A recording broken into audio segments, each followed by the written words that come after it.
সকালবেলা ঘুম থেকে উঠে দেখি বাইরে গোলাপ ফুল গাছটাতে অসংখ্য গোলাপ ফুটেছে। এত গোলাপ ফুটেছে দেখে মনটা খুব ভালো হয়ে গেল।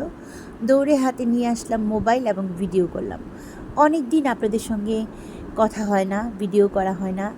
তো গাছের ফুলগুলো দেখে মনটা এত ভালো লাগছিল, আজকে আপনাদের সঙ্গে ভিডিও না করে পারলামই না। আর ভিডিও না করার উদ্দেশ্য হচ্ছে, আমার বাচ্চাটা খুব অসুস্থ ছিল, হসপিটালে ভর্তি ছিল। আর সন্তান অসুস্থ থাকলে কখনোই কোনো কিছু ভালো লাগে না। আমি সবসময় আল্লাহর কাছে প্রার্থনা করি, আল্লাহ সমস্ত বালা মুসিবত অসুখ বিসুখ তুমি আমাকে দাও, আমার সন্তানদেরকে ভালো রাখো। এটা প্রত্যেকটা বাবা মারই মনের আশা যে আল্লাহ আমার সন্তানগুলো ভালো থাকুক, আমাদেরকে অসুস্থ বানাও কিন্তু আমার সন্তানরা ভালো থাকুক। আসসালামু আলাইকুম, সবাই কেমন আছেন? আজকে অনেক দিন পর আপনাদের নাসরিন আপু আপনাদের কাছে চলে এলো আপনাদের সঙ্গে গল্প করার জন্য। আমার গোলাপ ফুল গাছটাতে অসংখ্য ফুল এসেছে আর অসংখ্য কলি এখনও ফোটেনি। তো এই ফুলটা দেখতে গিয়ে ছিঁড়ে গেল, তাই এই ফুলটা যখন ছিঁড়েই গিয়েছে হাতে নিয়ে ঘরে যাই। ফুলগুলো ছিল একদম টকটকে লাল, কিন্তু আমার মোবাইলের ক্যামেরাটা অত সুন্দর না, তাই ফুলের রঙটা অত রকম খুব সুন্দর করে ফুটে উঠলো না। তারপরেও ফুলটা হাতে নিয়ে ঘরে চলে এলাম। ভোরের আলো ফুটেছে, আশেপাশে মানুষজনের কোনো শব্দ নেই, একদম মনে হচ্ছিল যে চুপচাপ, মনে হয় আমি সবার আগে ঘুম থেকে উঠেছি। তো যাই হোক, আজকে আপনাদের সঙ্গে একটা নতুন রেসিপি শেয়ার করব। সেটা হচ্ছে সরষে বাটা দিয়ে ইলিশ মাছের বড়া, জালি কুমড়ো পাতা দিয়ে। তো আজকে শুরু করলাম আমার দিনটা আপনাদেরকে নিয়ে। আমার গোলাপ ফুল গাছের ফুলগুলো দেখে আপনাদের কেমন লেগেছে অবশ্যই কমেন্ট করে আমাকে জানাবেন। আর আজকে আমি ঘুম থেকে উঠে রান্নাবান্না শুরু করে দিয়েছি, কারণ মন যখন ভালো তখন কাজ করতেও কিন্তু ভালো লাগে। তো এই যে সরষেটাকে ভালো করে ধুয়ে আমি ভিজিয়ে রেখেছি। ইলিশ মাছটাও ভিজাবো, মাছটা অনেক বড় ছিল, মাছটাকে ভিজিয়ে রাখবো, মাছটা অনেক বড় ছিল। ইলিশ মাছ যখন পানিতে ভিজাচ্ছিলাম তখন মনে হচ্ছিল যেন একদম জ্যান্ত, মাছের চোখটা যেন একদম টকটকে লাল আর একেবারেই তাজা ছিল, মাছটা একদম ফ্রেশ ছিল। তো এই যে মাছ, এটাকে আমি ভালো করে ভিজিয়ে রাখলাম, এটা ভিজতে থাকুক, আমি বাকি কাজগুলো করে নিই।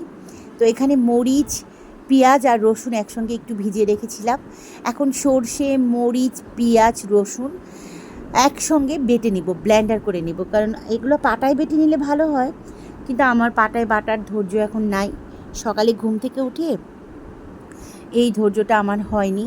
তো আমি এগুলো একসঙ্গে ব্লেন্ড করে নিলাম।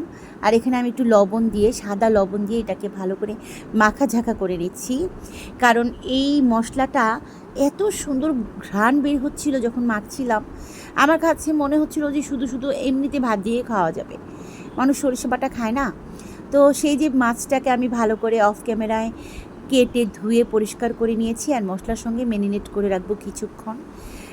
এটাকে আমি ভালো করে মাখাঝাঁকা করে তারপরে একটা বক্সে করে আমি একটু ম্যারিনেট করে, বেশি না, আধা ঘন্টার জন্য রেখে দিব।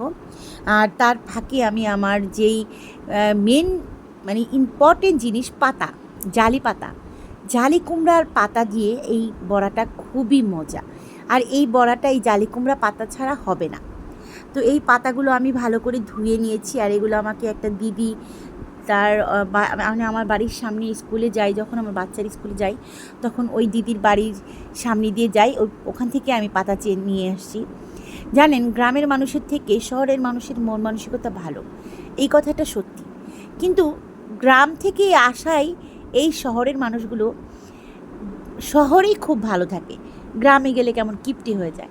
আমি যদি এই পাতাগুলো আমার বাড়ি থেকে কারো কাছ থেকে চাইতাম, নিতাম যে আমাকে একটু পাতা দেন, তারা দিত না, বলতো যে এই পাতা ফল হয় না, এই পাতা দেওয়া যাবে না, এটা সেটা বলে আমাকে একটা পাতাও দিত না, টাকা দিয়েও দিত না, কিন্তু এখানে এসে দিয়ে দিল।